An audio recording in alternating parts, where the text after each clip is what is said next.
Phew, I can't believe how warm it is already this morning. Wilma Hostetler fanned her face with one of the quilted pot holders she'd brought to her friend Deanna Yoder's quilt shop, along with several other items she had recently made. For the past year, Wilma had been bringing quilted items here on consignment. Trying to keep up with demand kept her busy at home. "You're right about the heat," Deanna agreed, "and here it is only the last week of May. Just wait till summer hits and we have days with high humidity to go along with the sweltering heat." Wilma placed several table runners on a shelf.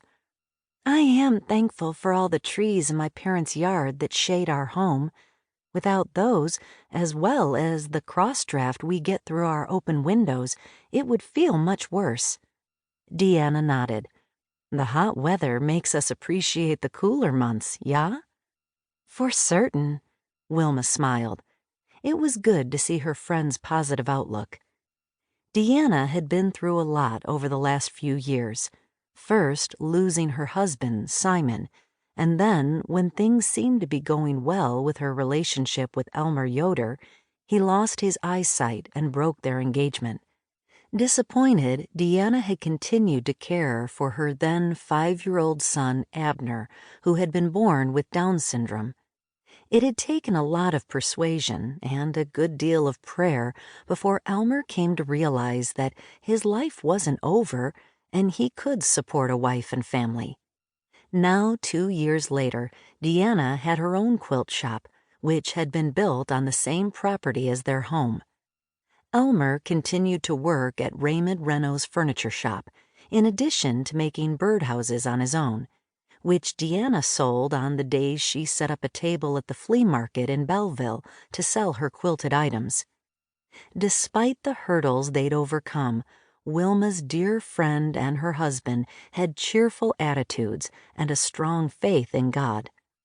"My life has been uncomplicated in comparison to Deanna's," Wilma thought as she took a quilted wall hanging from the oversized plastic tote she'd used to bring her items to the shop that morning. "Have you picked out the material for your wedding dress yet?" Deanna asked, bringing Wilma's thoughts to a halt. "Yeah, but I haven't started making it," Wilma replied. "The wedding isn't for another 6 months, so I still have plenty of time to get the dress done." Deanna moved closer and put her hand on Wilma's shoulder. "You and Israel are both even-tempered and kind, which is why you make a good couple and get along well. I'm sure you'll have a happy marriage." "I hope so, because I love him very much." Wilma sighed. "I can hardly wait to become Mrs. Israel Zook and raise a family together someday." "How many kinner would you like?" Deanna asked as she put the open sign in her shop window. "I'd like at least 4, but I'll be satisfied with however many children the good Lord chooses to give us."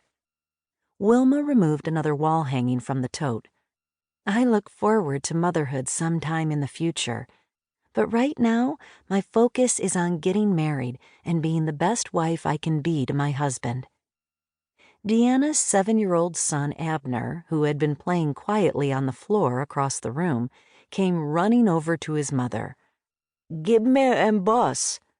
"Of course I will give you a kiss," Deanna replied, "but you must learn to say please when asking for something."